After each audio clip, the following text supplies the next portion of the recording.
Ladies and gentlemen, welcome, and thank you for joining today's web conference, Implementing Enhanced Biosecurity During a Foreign Animal Diseases Outbreak. Please note that all lines will be muted until the Q&A portion of today's event. We will provide you with instructions on how to ask a verbal question at that time. You are welcome to submit questions during the presentation, and these will be addressed during Q&A. To send in a question, select Participants at the top of your screen and opt to send note to all presenters. If you have logged in using the web-based application, you may use the Notes tab on the bottom right-hand side of your screen and address your note to all moderators. With that, I'll turn the call over to Liz Clark. Please go ahead, Liz. Good morning, everyone. I'm Liz Clark, and I work with Professional Development Services. Thanks again for joining us today for this great webinar. Today's speaker is Dr. Danelle Bickett-Weddle. Dr. Bickett-Weddle is a South Dakota native who earned her DBM from Iowa State University in 1999, her Master's of Public Health degree from the University of Iowa in 2003, obtained diplomat status in the American College of Veterinary Preventative Medicine in 2006, and completed her PhD in 2009 from Iowa State. Danelle worked in private practice followed by industry as a dairy nutritionist, then entered academia. In her role as the Associate Director of the Center for Food Security and Public Health at Iowa State, she managed the development of materials for USDA APHIS National Veterinary Accreditation Program for 10 years. She currently leads the Secure Milk Supply Plan and co-leads the Secure Beef Supply Plan, which involves business continuity guidance in the event of a foot and mouth disease outbreak. Her passion is biosecurity. Her mission is to educate and inspire others about diseases and their prevention, empowering people to do the best job they can to care for animals. And with that, I'm going to turn it over to Dr. Bickett-Weddle. Thank you, Liz, and welcome, everyone. Appreciate you joining us today. We've got quite a bit to cover, so we're just going to jump in with our overview. So today we want to talk about how we're going to enhance our biosecurity in a foreign animal disease outbreak. We're specifically going to address foot and mouth disease, but a lot of the resources that we'll discuss can be used for other foreign animal diseases that are spread similarly. One of the important principles is to implement a line of separation and a perimeter buffer area. And during this presentation, we're going to review those tools so you can best determine the location of those on an operation. Lastly, the biosecurity plan should also plan for the worst. So having contingencies in the event of a prolonged stop movement, weather issues, what happens if this outbreak occurs during harvest, those are some of the topics that the biosecurity plan will also guide you through. We want to make sure you've got the tools to address those. So when we talk about foot and mouth disease, there's a lot of tools available to control it. And also other foreign animal diseases use many of these same tools. Each has its own benefits and drawbacks, but the only one that's under the control of the livestock producer and the focus of today's presentation is biosecurity. The producer has control over his or her herd or flock of animals on a daily basis regarding the animal movements, the people movements, supplies that are introduced, and other items. The producer gets to decide how much risk they're willing to take when it comes to disease spread, and that's going to be our focus today. So when we look at preventing potential disease spread, it's, again, the producer's responsibility in peacetime to keep their herd free of infection, whether that's PRRS virus, bovine viral diarrhea, BVD, you might think about Salmonella, E. coli. So each day, producers are responsible for making those decisions to prevent exposure. In an outbreak, that doesn't change. But what happens in an outbreak is that responsible regulatory officials, those at the local, state, tribal, or federal level, are responsible for protecting the animal health of the state or region or nation during that outbreak. Their goal is to prevent spread. They don't want to make it worse.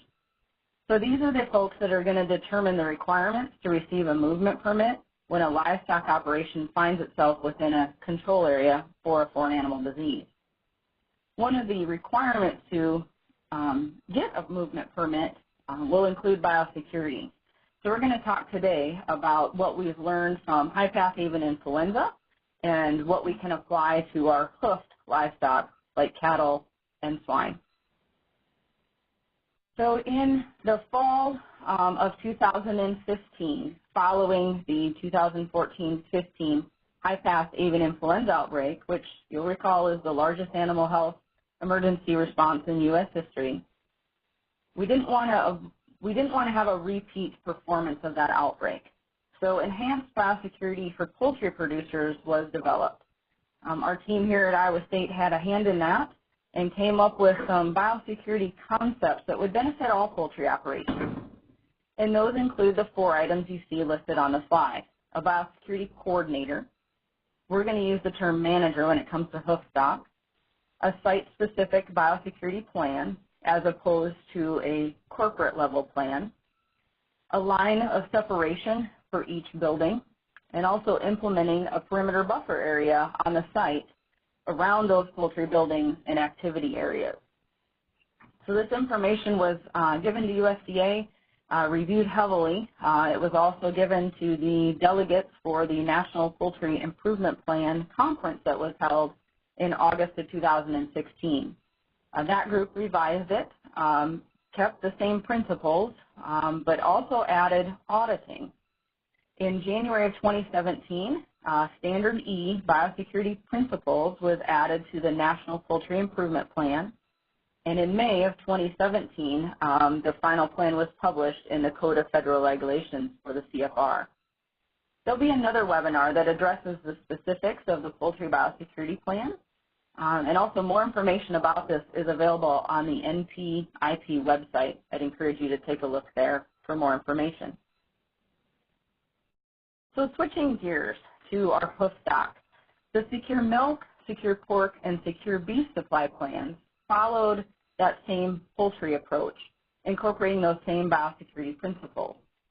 I mentioned the poultry biosecurity checklist includes auditing. At this point, secure milk, pork, and beef do not. They leave that decision up to the industry and the states. So the existing biosecurity plans that exist for dairies, feedlots, or swine production units offer some protection against endemic diseases, but enhanced precautions are needed for FMD. That's why we talk about enhanced biosecurity. So it's not to override any plan that any of these operations already have in place for endemic diseases, but things are going to have to be stepped up in the event of foot and mouth disease or other highly contagious or novel diseases. So these secure food supply plans include a self-assessment checklist that's based on the known exposure routes for foot and mouth disease virus.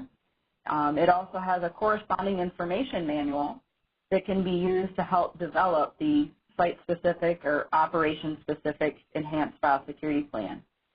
And most recently, we've developed some templates that can guide producers through this process of writing a biosecurity plan, recognizing that on the beef and dairy side, biosecurity plans are not as common as what we would find on the swine production side.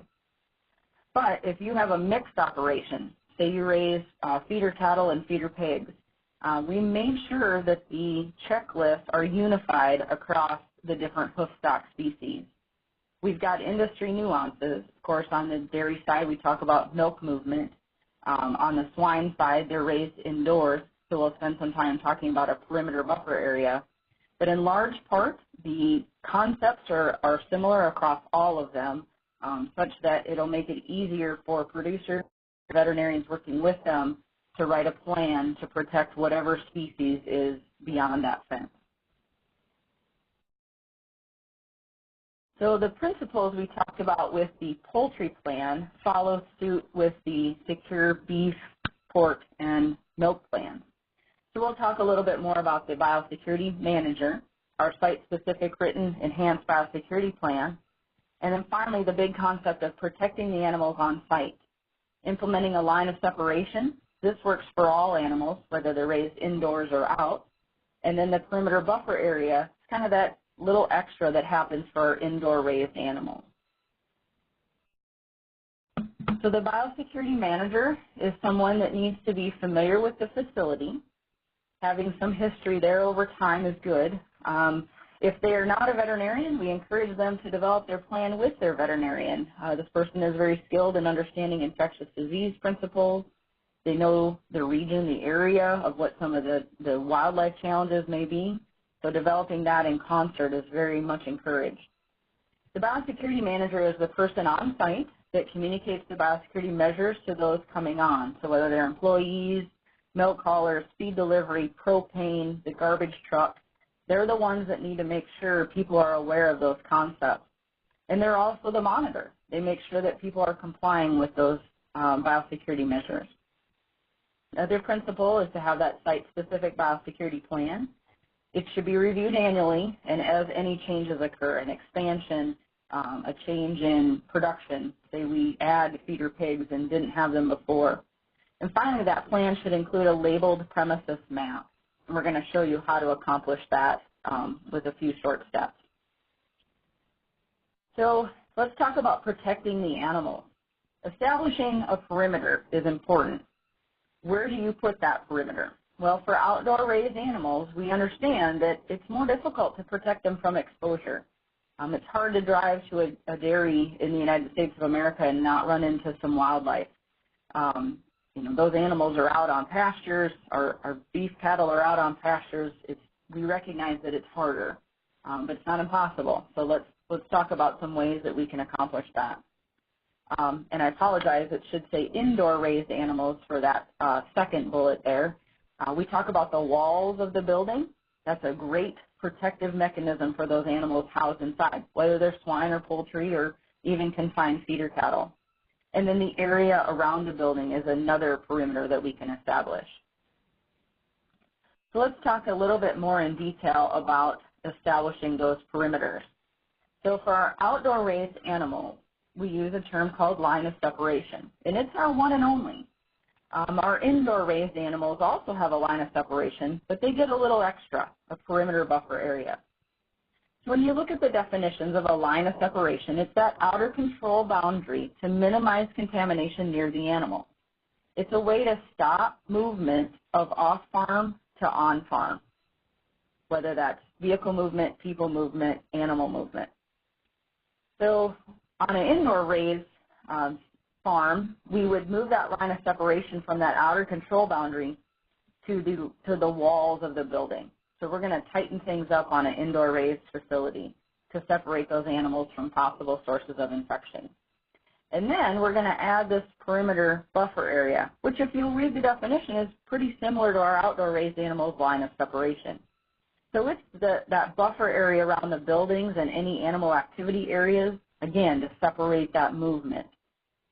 Well, let's talk about that visually. So if we picture a feedlot and there's multiple outdoor pens, there's a central loading area, the red line going around this feedlot is the line of separation. We have an orange line called the LOS, or line of separation access point. So if an animal, person, or vehicle is going to cross that, they need to go through a cleaning and disinfection station, which you'll see labeled in the foreground and in the very background of this slide, C&D station. So we want to make sure that we're not introducing any organic material that may contain virus onto our operation. We've got a people access point. We want to make sure that people are doing their biosecurity measures. We want to make sure we're doing everything we can to protect that operation. So another visual we like to discuss is the thought of having a castle. So what feedlot or dairy or swine operator doesn't want to be king or queen of his or her own castle? So in this case, the castle is where the animals are housed. That line of separation goes around it. Well, that line of separation could be equivalent to a moat. So that moat is what determines that perimeter. Now, that could be at the edge. It could be within the boundary somewhere. Well, how do you cross a moat? You need a drawbridge. So that's your line of separation access point. When that drawbridge comes down to let that feed truck on, the drawbridge is controlled by the operation, not by the driver. So the operation determines what biosecurity measures that truck or tanker or whatever needs to cross to protect that operation. Now, we've all heard the story of the Trojan horse, right? We don't want anything on that vehicle that could introduce virus. So this visual gives people kind of an idea of how do you protect your castle, how do you protect your operation through a line of separation. Now, when we think about it for the swine operation or a poultry operation, that line of separation is right at the walls of the building. So these same principles apply. If you were to expand this, this would be the perimeter buffer area around those swine operations. So let's get back to reality and look at a true feedlot map. So this is an aerial picture of a feedlot, and you'll see the red line going around the feedlot where the cattle pens are located. Public road across the top. You see a green and yellow box that shows the employee parking or designated parking area. And then there's an insert map of the loadout area. So let's take a little closer look at that. So the loadout area has the truck outside the line of separation. The red line is where the cattle are, and that's where all on-farm or on-feedlot movements would occur behind. The orange line is an access point. So if we think about this livestock truck coming on, we want it to remain outside the line of separation, which also means all vehicles that are driving outside the line of separation shouldn't enter the farm without going through a cleaning and disinfection station. We're going to talk a little bit more about vehicle movement. To keep this visual in mind of where this trucker is backed up to the line of separation, we can move cattle to his truck without that truck ever having to cross, which means without ever having to clean and disinfect that truck. So we'll talk more about that in detail, but this just gives you kind of a visual of one of the biosecurity principles of putting line of separation in. Next, let's take a look at a swine operation in more detail. So envision each of the long green buildings being a sow unit, and in between each of those are walkways. So very common in our indoor raised animals to see a visual like this. The red line, that line of separation, is around the walls of the building. There are line of separation access points where employees would need to enter. Or in some cases, dead animals would be placed outside of the building. The kind of bluish-greenish area is the perimeter buffer area. You'll notice that you can enter the farm on the right-hand side. There's a gate. But nobody has asked you to clean and disinfect your vehicle, which, if you notice the small squares, those are feed bins. So swine operations, especially large ones, same with large poultry, need to have feed delivery quite regularly. The resources involved to clean and disinfect a trailer or a feed delivery vehicle take quite a while and take a bit of time. So by implementing a perimeter buffer area, those feed wagons, those feed delivery vehicles could come on and they could auger into those bins without having to clean and disinfect that truck every day. Now, some farms are going to be way more risk averse, and they're going to want a perimeter around their operation. So at their entry gate, that's maybe where they'll put their cleaning and disinfection station. And for a short outbreak, that's fine. We may be able to do that for a couple of weeks. In the middle of winter in the upper Midwest, cleaning and disinfecting trucks is a challenge for us. So coming up with contingency plans for prolonged outbreaks is why the perimeter buffer area was designed the way it was. If you look to the very far left of your image, we do have a cleaning and disinfection or a C&D station, and that's the access point there if you do need to cross into the perimeter buffer area. So again, just a concept of implementing ways to protect the animals within the barns and having an extra area on the outside to minimize that contamination being introduced.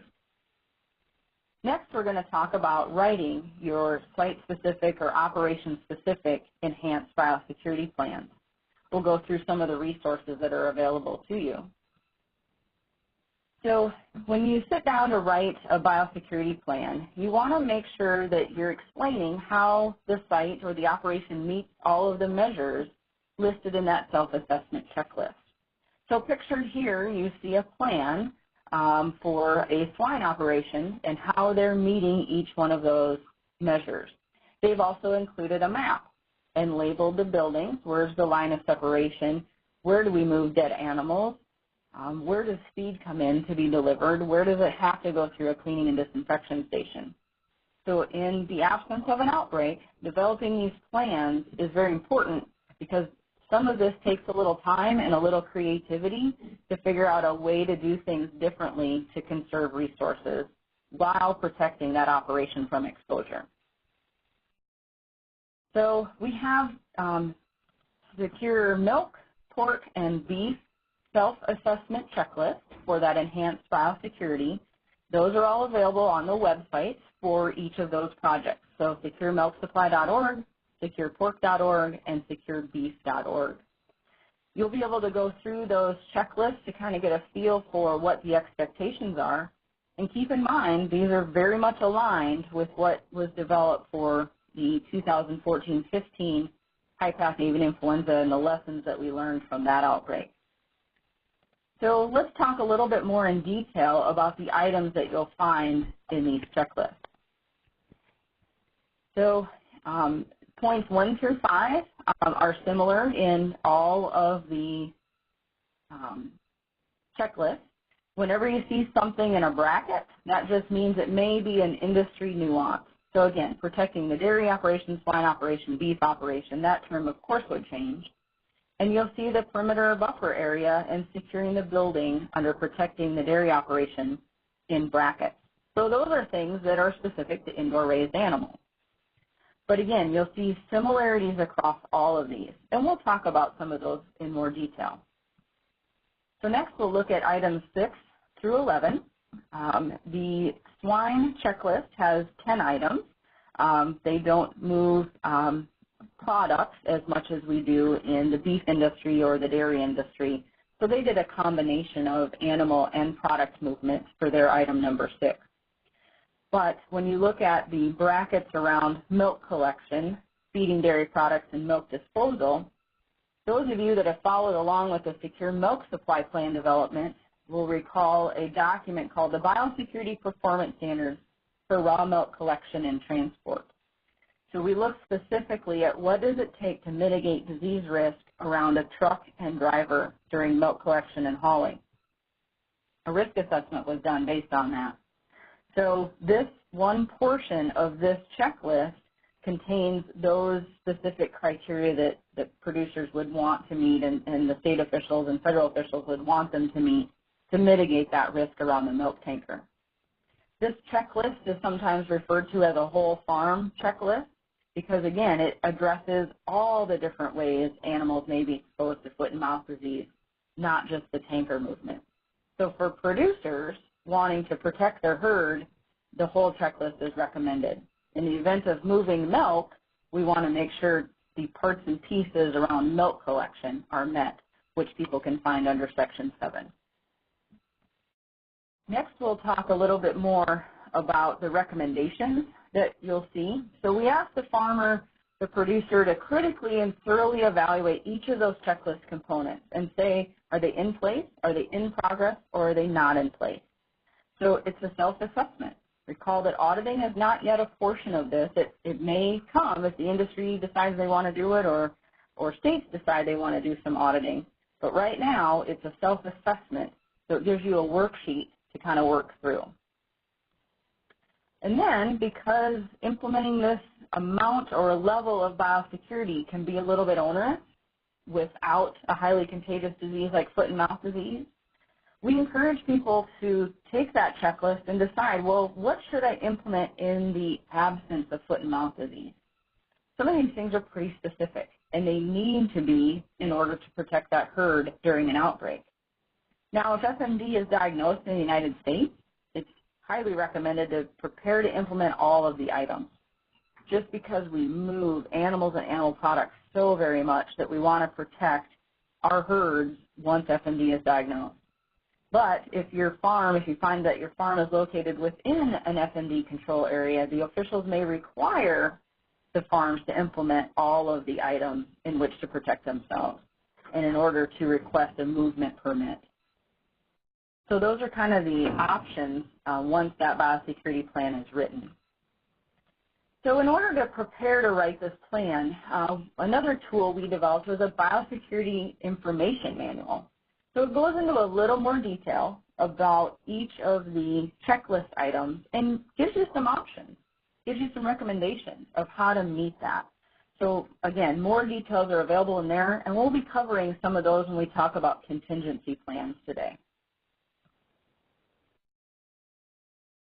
Everybody likes a cheat sheet, right? So when you sit down to write this plan, especially if you've never written a biosecurity plan for your operation, writing one to this level we felt would be benefited by providing a template. So we've got a couple of different templates available on the beef and the dairy side, and the pork templates are in development, so stay tuned for those.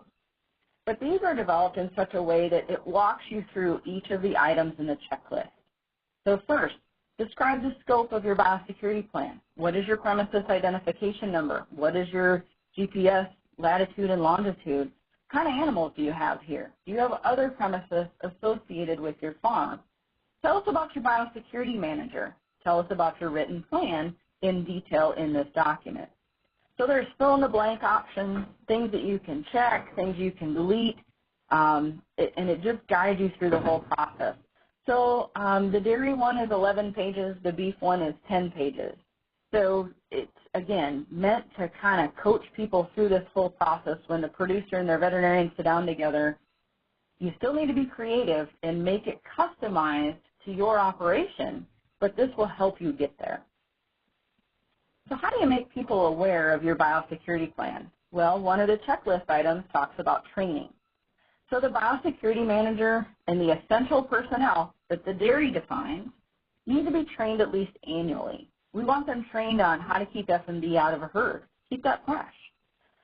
All of the training needs to be done in an understandable language, and people need to understand how do those biosecurity measures apply to their responsibilities. Why do I need to do what I need to do? And finally, it's recommended that you document that training so that we know people are keeping up with this. So in development on the milk and beef side, but completed on the pork side, are some biosecurity training modules. These are narrated modules. They're all less than 5 minutes apiece. Again, short attention spans. We want to hit the highlights so that people can either watch them online individually or maybe during a farm meeting. The veterinarian could come in, the biosecurity manager could be there, and talk through things about not bringing disease to the site and what are the different responsibilities of different positions. We do have quizzes available if anybody wanted to use that as an option, not required by any means, but again, just a training that can be done to help keep people aware of what foot and mouth disease is and how do we keep it off. So after training, the next checklist item talks about protecting the operation. Recall we talked about the line of separation and the perimeter buffer area, the LOS and the PBA. How do you determine on your farm where those should be? Well, think back. Think back over the last month or go forward a month. That's the beauty of doing this in peacetime. Keep track of what inputs or what outputs need to occur. And again, it's easy to put a perimeter around the entire premises. And if a farm feels most comfortable with that, go for it. Just be prepared to clean and disinfect or C&D everything that comes across. Now, we've all kind of realized that if foot and mouth disease hits, it's probably going to be here for a while. There's going to be prolonged outbreak with a prolonged stop movement. Biosecurity is going to need to be in place. There's still lots of movements that need to happen on these farms that are in a control area but not infected. So in order to conserve those resources, people's time, the amount of water, the disinfectants used, while protecting the critical assets, correctly positioning your line of separation or your perimeter buffer area is a big benefit in a prolonged outbreak. These things can change. You may decide where it is initially and 60 days in say, wow, we really could do this a little bit differently. We could change the way we manage on farm to accommodate a different line of separation. So keep that in mind as you think through some of the ways to protect your operation. So if we look at another swine operation layout, this is a common thing on the finisher side. So these buildings are not connected like you saw in that previous one. So this operation said, well, let's put up an employee building, just a trailer. something where they can drive onto the farm and park, and they can come in and go through a line of separation, access point, and make sure that they are clean to be able to go through the operation. So the access points, again, perimeter buffer area access points are still there if people need to cross near a feed bin. The line of separation, again, still has access points. So we want to make sure that we are providing people an opportunity to get onto and off of our farm in a way that protects that operation. So there's a checklist, or I should say an appendix that has a list of items that may come onto or off of a dairy, swine, or beef feedlot operation. And we'd encourage folks to use this as one of the tools to determine, well, what are some of the things? Things that get forgotten when I do these with people is the garbage truck, the propane delivery, the fuel delivery. Those things still have to come on and off of an operation for it to be operational. So how do we get those people on? Can we move the garbage dumpster to the perimeter and not let that garbage truck cross? Because they're on everybody else's farm too. Same with the propane, same with the fuel. So I'd encourage you to look at that biosecurity information manual at one of the appendices that goes through the inputs and outputs, as well as some of the contingency planning. And we'll talk more about contingency plans in a minute. So our next checklist item is vehicles and equipment. So they're necessary for business continuity. So this section is going to talk specifically about getting them safely onto an operation. So how do you decide if a vehicle should cross or not cross? So think about the drive path going to, in this case, a loadout facility for a feedlot operation. You can think the same thing for a dairy, right? Should the milk truck cross? Well, does that truck have to pass close to susceptible animals? Now, if they do, with some gravel, some dirt roads, what's the kick-up spray, right? How far can they kick up something from those tires? If you're worried that they're going to kick something up into your pens of your outdoor raised animals, then that's too close. That vehicle should be cleaned and disinfected. There's no magic number, right? So we want to make sure you're assessing it in different times of year to determine if that drive path is too close. Also ask yourself, is that a shared drive path? So does the feed wagon delivering feed to the animals also drive on that same path that that livestock trailer or that milk truck does? Or does that area of drive path slope towards animal holding or animal housing areas? We worry about that in the rain, right? So if we don't clean and disinfect our truck and it's in an area higher than where our animals are, in a rain, it could wash any of that organic material down into our pen. So if you're able to say no to all of those, there's a few more things to think about with the person crossing. But maybe your loadout area or your milk loadout area could be outside the line of separation. Or if you say yes to any of those questions, that truck is going to be considered crossing the line of separation, and cleaning and disinfection is recommended. So a livestock trailer coming on, right? If it's going to cross the line of separation, it better be empty. It should also be free of all visible contamination. We don't want to bring anything on. Cleaning the trailer before arriving at the feedlot is strongly recommended, and that's the interior of that trailer. And it should be disinfected then before crossing the line of separation. So we recognize it's not an easy task. So we certainly want to think creatively about our operations and how we can bring trailers on. So some of the challenges that have been identified that we don't have great answers for, but right now there's not enough truck washes nationally with clean water washouts to take care of all of our trucks, even if we wanted to. We just don't have the resources nationally. We don't want to use recycled water. Porcine epidemic diarrhea virus, or PEDV, proved that to us. The location of the truck washes, they're not spaced in areas that make it convenient depending on where this outbreak may occur. It takes quite a bit of time to effectively clean a trailer. Then we think about foot and mouth disease virus that pigs and cattle are susceptible to. So what if that truck first hauled pigs, which happens, and then back hauls cattle? There's that potential spread. Both of those animals are susceptible. So we need to think about how we're going to handle our trucking industry in an outbreak. Now, our swine industry is very good at dealing with this because they've had highly contagious diseases like PRRS virus and PEDV. They'll clean, they'll disinfect, they'll even bake a trailer to kill those viruses. That's something the cattle industry hasn't had a need for. We don't have those nasty diseases on the cattle side. But again, this is something we are going to have to think a little differently about in a foot and mouth disease outbreak. So what does it take to make a trailer stay out and not cross the line of separation? So any trailers that cannot be effectively C&D'd should not come on. They shouldn't physically cross. Cattle that are already on a trailer from another location, and this happens today in peacetime, right? We'll fill a truck and take them to market, but in an outbreak, we may not be doing commingled loads of animals.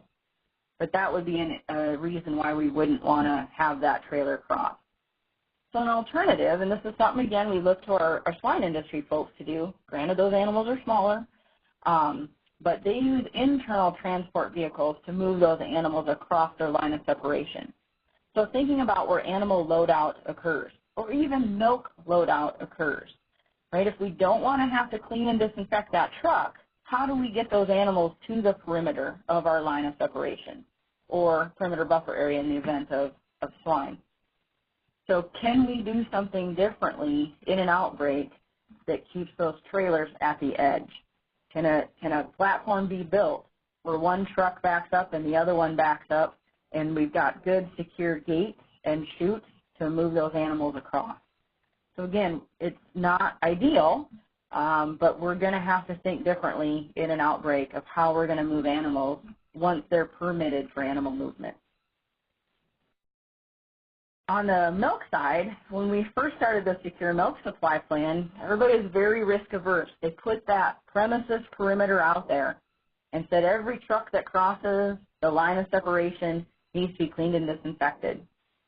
Well, I'm going to show you the next picture, and watch very closely up in the upper right-hand corner around the milk house. The public road is contaminated. We know that in a foot and mouth disease outbreak. So how different is the area in front of that milk house compared to that road? Well, not very different. So cleaning and disinfecting milk tankers is an onerous endeavor as well. So if we look at the next image, we've moved that line of separation in such that the trailer picking up the milk backs up to the milk house, pumps milk, and leaves. That hauler can go into that milk house, do everything they've normally done every 364 other days of the year, and move on. The critical control point then becomes that milk house. That milk house has been, quote unquote, contaminated from an off-farm person.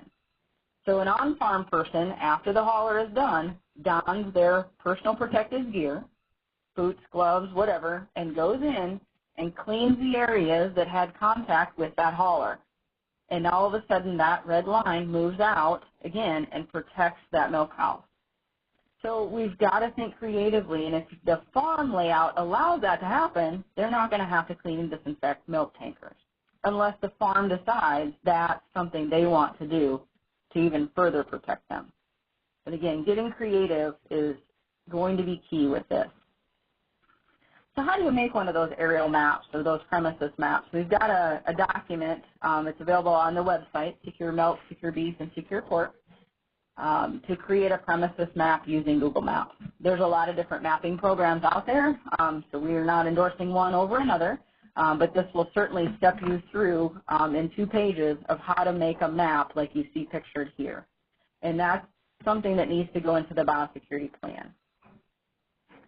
Next, how do we get people on and off? So item 5 in the checklist talks about personnel, and there's different items. So things that before they come to the farm. So on our cattle operations, we don't typically have showers like we do on swine operations. So what we're asking of all hoof stock personnel is to come having showered, wearing clean clothing and footwear. When you get to the operation, you need to sign an entry logbook and then follow the biosecure entry procedures. So you see pictured here a graphic where they come in, they drop their off-site clothing on the right side of the red dotted line, which is the line of separation. Wearing their clean clothes and socks, they swing over and they put on their farm-dedicated outerwear.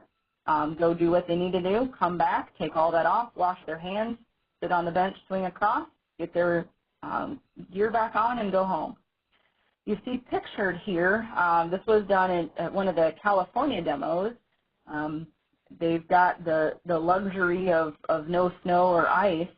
They were able to set up a line of separation access point here with the same exact principles of crossing onto the operation. So you don't have to build a big building. You just have to think creatively, and things will have to be specific to your operation and also to the climate. Next, let's talk about getting animals on. So we talked a little bit about that with our line of separation discussion.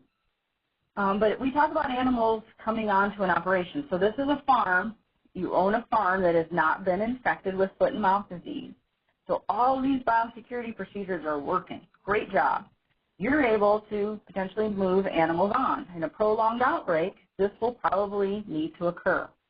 So we're a month into the outbreak. We kind of have our arms around it a little bit. And now folks are a little more comfortable saying, yes, let's move animals on. Now other requirements will have to be met. But we want to make sure that you, as a producer, are making sure that that farm has not had foot and mouth disease either previously or has a current infection. Another thing that was proposed on the poultry side that we're incorporating into the livestock side is the pre-movement isolation period. And what that means is that that operation, say it's a feedlot, should not bring any animals in from an FMD control area at least for 7 days before they move animals out the other side. We're going to show you a graphic to kind of go through this a little bit more. But why is the pre-movement isolation period important? Well, we know that biosecurity is more difficult in herds with access to the outdoors.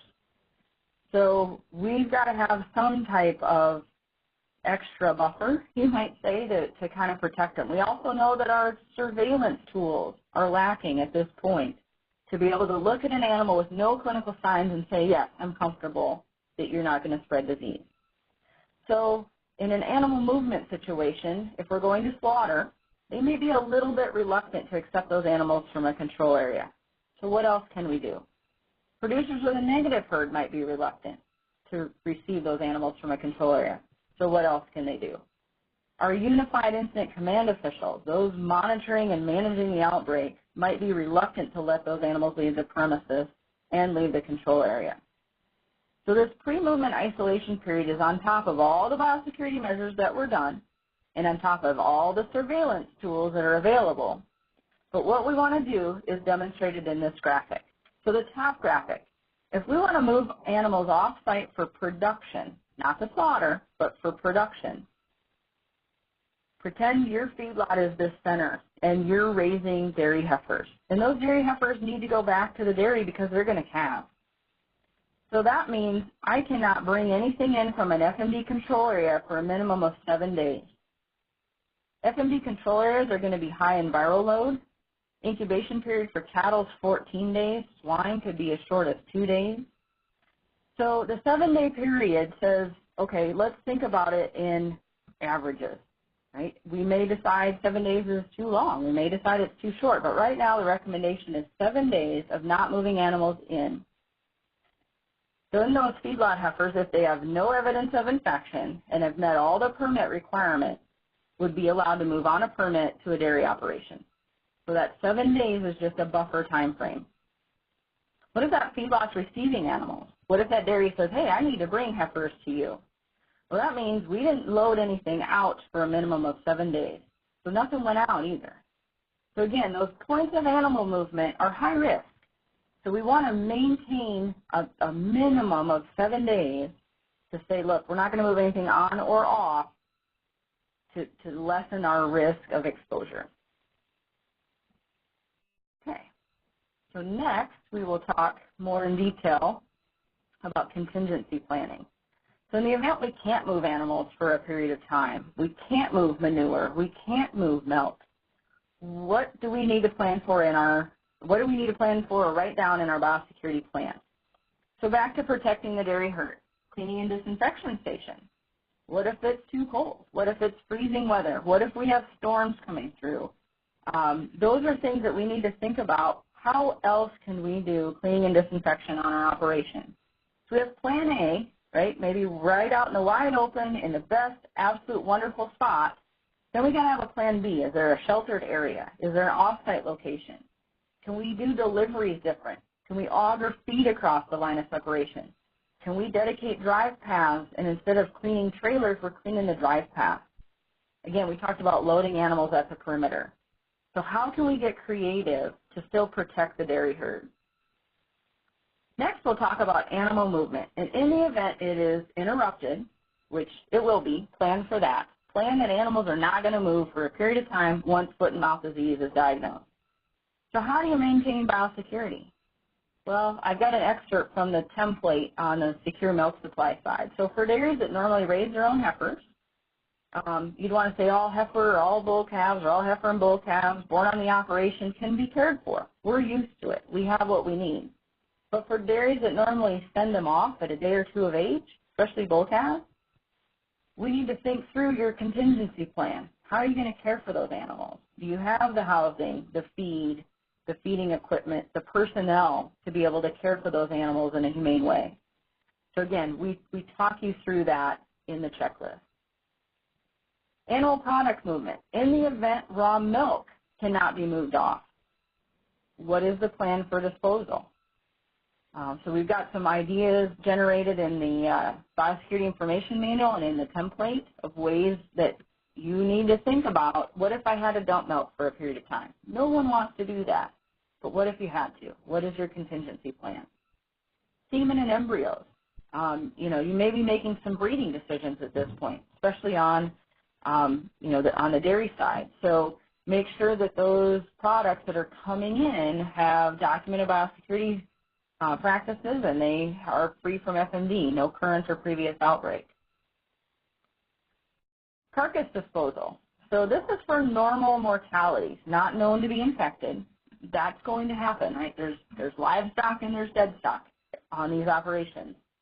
So we want to make sure that however we're disposing of them prevents the attraction of wildlife, rodents, and other scavengers. And that any vehicles, a rendering truck, or anything that hauls carcasses to a common disposal site is not allowed to cross your line of separation or your perimeter buffer area. Landfills, by and large, are not going to probably take carcasses. So how can we best manage that on our operation? So that's part of the contingency planning. Next is manure management. So we want to make sure that we're storing and removing our manure to prevent exposure to susceptible animals.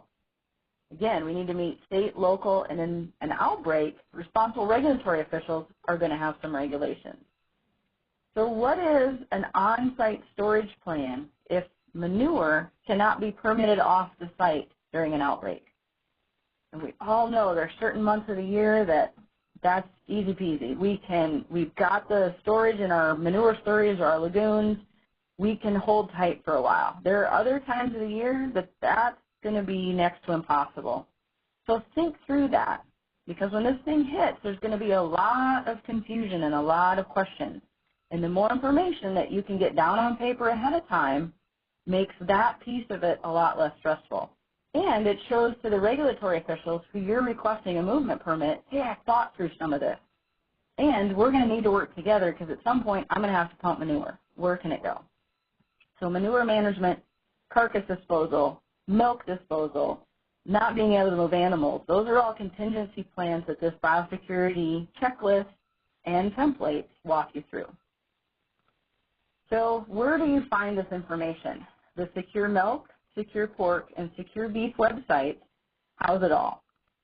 You can get to those by going to securemilksupply.org, securepork.org, and securebeef.org. Under the plan components, you'll find links to all the biosecurity information. Our partners on the Secure Pork side are working hard on implementation this year. and we're actually revamping the layout of the secure pork site so that there's one place for producers to go, one place for veterinarians to go, one place for regulatory officials to go. So be watching, because we're also going to make those same enhanced user features available on secure milk and secure beef as we go forward. There's also some biosecurity posters if you want to get those hung up around your operation. There are some for farm activities, visitors with cattle contact, visitors without cattle contact, or swine contact. They're available in English and Spanish in full color, also on our website. They're designed to be printed 11 by 17, so a little bigger than your normal printer, but they hit a lot of these principles that we just talked about in a visual way so people understand. So biosecurity is not easy, and it can be expensive when we talk about highly contagious diseases. But it only works if everyone on the production site understands its importance and follows those biosecurity protocols all the time during an outbreak. I call this picture Mount Biosecurity, right? You sit down to write this plan, and it feels like that. If you've never done one of these, it can be daunting. But look around, right? Who's at the top of the hill? Who can you have help you climb that mountain and meet those goals? Your veterinarian is a great resource for that. So lean on each other, try to get the template used, fill in the blanks, customize it as much as possible. That is the end of my presentation. If you have any questions, I'll be glad to take them. Please know that the Statute of Biosecurity is forever looking out for the livestock industry. And if you have questions, we can take them now, and you can always email us at securefood@iastate.edu. Ladies and gentlemen, as we move to Q&A, you can place yourself into the question queue by pressing #2, that's #2, on your telephone keypad. Voice over computer users, you can select the raised hand emoticon from your top toolbar. You will receive a notification when your line is unmuted, and at that time you can state your name and ask your question. Again, as a reminder, if you'd like to send in a written question, you can select the Participants menu at the top of your screen and opt to send note to all presenters. Web-based application users, please use the Notes tab on the bottom right-hand side of your screen and address your note to all moderators. And we do have someone waiting to ask a question over the phone line. I'm going to unmute their line. Please go ahead. Your line is unmuted. Hi, this is Linda Hickman from Missouri, and I wanted to compliment Danelle on the presentation. Excellent information and presentation. And my question is if parts of this would be available for us to utilize to both veterinarians and producers in our state. Dr. Hickam, thank you for that nice compliment. Certainly, these materials we emailed out to the Secure Milk and Secure Beef Working Group members, steering committee members, and also it's all on the website. So however you want to use them, we encourage it. We actually have a presentation coming up at the American Association of Bovine Practitioners meeting in September in Omaha to talk more about this. I've been contacted by states to do some trainings at VMAs, Veterinary Medical Association meetings. So we certainly have the tools. We just need the help with the outreach. So anything you can do to let people know. We've got short articles, drafted 200 words, 300 words. Contact us. We can get those to you to get into newsletters, out to your accredited veterinarians, out to your producer groups. Please let us know, and we will make information available. All right. Thank you very much. Thank you. I have a written question or that came in. Is how can BS and state regulators help get the word out on these plans? Excellent question. This was kind of our first webinar about these specific materials. But again, we've got articles written, so if people want them, they can certainly email us at securefood@iastate.edu, and we can make that available. Just a short little blurb to get out to producers in your state. Any of the industry groups that want information, we've worked with Academy of Veterinary Consultants. They're going to have a newsletter article, working with National Milk Producers Federation on an article working with National Cattlemen's Beef Association on an article. So our goal is to get it out. Reach out to us, and we can certainly get you information to make it more widely known. We have another written question. It says, can you discuss current USDA strategy regarding vaccination of animals? Excellent question. I am by no means an FMD vaccine expert. We do have a video that talks about using foot and mouth disease vaccine, why we might consider it or not. That's available on both the Secure Milk, Beef, and Pork websites. Just a little 9-minute video that explains what the vaccination decision-making process a little bit looks like. But again, you know, we know that foot and mouth disease vaccination could be a very important tool for us. We're challenged to have enough vaccine for any one given livestock dense state. There's been some work on USDA's part to work with manufacturers on some of the logistical issues, and that is still ongoing. What strains should we have at our ready access through our North American Foot and Mouth Disease Vaccine Bank?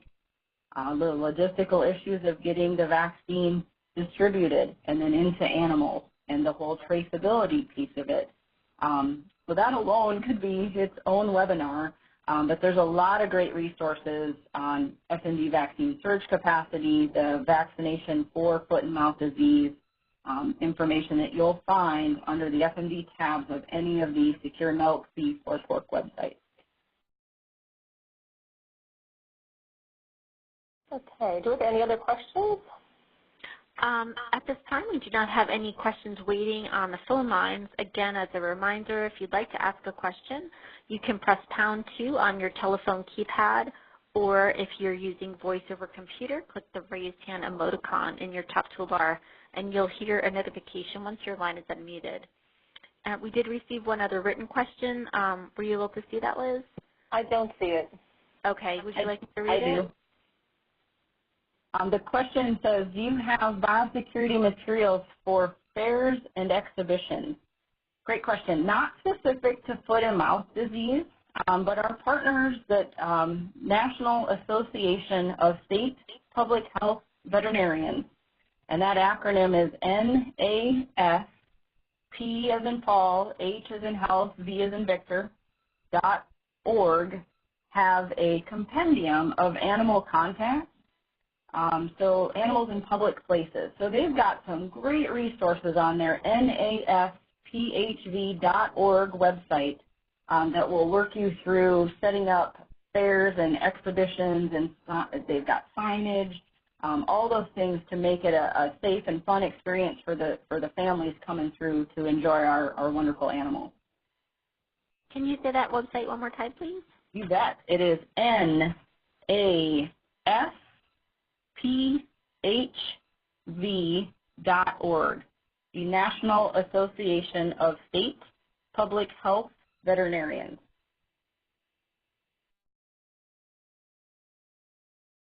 Okay, I just sent that out as a text announcement to our participants. Great, thank you.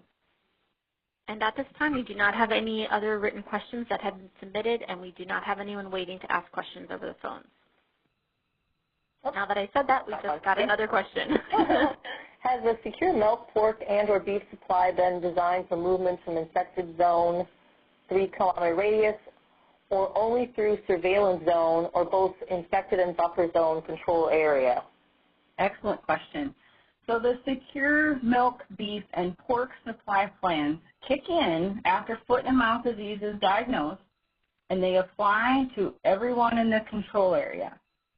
So the tools that are developed are in order for a farm that is affected by a movement control in a control area, but not infected by the foreign animal disease. It's a way for them to have an opportunity for business continuity. So all the pork, milk, and beef plans are designed, the biosecurity checklist, to keep that off your operation. The surveillance tools, we talk about it from a farm to say, look, I don't have any evidence of infection. Can I move? So they're all designed for that control area for business continuity purposes for those farms that are affected by movement controls but not infected by the disease. I'll put an asterisk on that. The biosecurity pieces, if you're not in a control area, it's still highly recommended, and a lot of state veterinarians are getting behind it to say, look, you really want to think about this because of how fast things move. It may have moved before we knew it. So biosecurity is in the producer's best interest to protect their animals from this devastating disease. Okay, so we have another question. Is a similar plan being developed for avian influenza, and is there something for private/hobby poultry owners?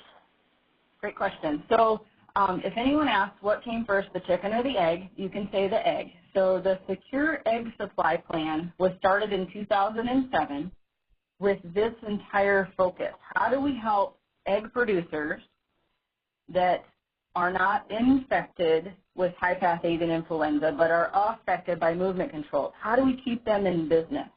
And as the 2014-15 outbreak showed us, and 16 and 17, these secure egg supply and turkey supply and broiler supply plans have been implemented successfully. So yes, there are resources out there for high-path avian influenza on the egg, turkey, and broiler side. Now, specific to backyard or hobby farmers, not specific, but really the biosecurity principles still apply. The virus doesn't really care what the bird is on the other side of that line of separation. It's going to try and get to them. So implementing those biosecurity principles that were designed for those various industry groups could definitely benefit backyard and hobby producers as well. And we do have someone wrote in, said excellent presentation, and thank you.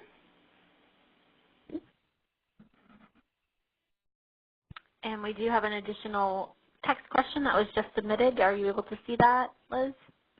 I cannot see it for some reason. I can. So are there any plans to have or create the online biosecurity training modules for the commercial poultry side? Those poultry people beat all of our hoof stock to the line. So yes, if you go to poultrybiosecurity.org, again, it's poultrybiosecurity.org, you will find those same biosecurity modules, handouts, checklists, resources on that site. Now, we'll footnote, those were developed in 2015 when we were really kind of gearing up for maybe a fall incursion of high-path. And they were designed based on the original checklist that our group put together for USDA. They have not been updated to go along with the brand new checklist that came out of NPIP, but that's a summer project right now. So I would say by fall, there will be brand new resources up there that will word for word coincide, but the principles that are in those original modules are still accurate. Might be a difference in a word. So we have, we want to remind everyone that's still on the call and pass on to your colleagues that this webinar is being recorded, and we will have it posted and a link will go out probably in the next 5 to 6 days, and so everybody can watch it again. So someone else wrote in that USDA does have biosecurity for the birds program for backyard birds. That must be on the USDA website. That is correct. And then we have one other question. Diagnosis of subclinically infected animals would be challenging. What surveillance strategies, if there are particular, have been considered while developing these secure movement plans? Another excellent question. Okay, so go to our website under the surveillance tab, so secure milk, secure beef, secure pork, plain component, surveillance. So we've written a surveillance kind of guidance document, and it basically describes the different types of surveillance that could be done for animals that have no clinical signs. It's not a happy ending. We don't have a lot of great tools for that. And some of the tools we have are a little cumbersome to use in today's production facilities. So right now, oral fluids on the swine side is being validated for foot and mouth disease as a surveillance tool. Oral swabs for cattle are a way to identify foot and mouth disease in these animals. But again, we don't have great tools. There's a bulk tank milk test, a PCR, that's had some great research done on it. More research is ongoing. APHIS is developing a policy for its use. We don't today have the reagents ready to go at all of our NALM labs, but we've got some tools in our back pocket. But we need to work on those. The diagnostics piece of foot and mouth disease is going to be as big a consideration as the vaccination piece, in my opinion. And we did have someone put up the link for the backyard bird information, biosecurity information recommendations for backyard producers. Great. Thank you, Carrie, for posting that. And I just sent that out as an announcement so that all the participants can see it. And it provides biosecurity information and recommendations for backyard producers. We do have recorded webinars on the secure milk, pork, and beef plan. So if you want to dive more into the specifics on any of those are available on the USDA's website for the training and exercise program, and they're also available on our various websites that you see listed on the screen, Secure Milk, Secure Beef, and Secure Pork. Okay. And Liz and Danelle, we do not appear to have any further questions at this time. Thank you everyone for attending and for all the great questions and your interest in this. It's sincerely appreciated. And I want to thank my team at Iowa State because it's one person presenting a massive team's amount of work. So it's a privilege to work with such people that are passionate about making this a less onerous task for our producers out there. Great. And I just want to remind everybody we do have another webinar coming up. It's going to be an update on the National Veterinary Stockpile on Wednesday, June 21st at 1 o'clock. So don't forget to mark your calendars. And with that, I hope everyone has a great afternoon. And thanks, Danelle, again. Thank you for the opportunity. Thank you for joining today's conference. The session has now concluded, and you may disconnect.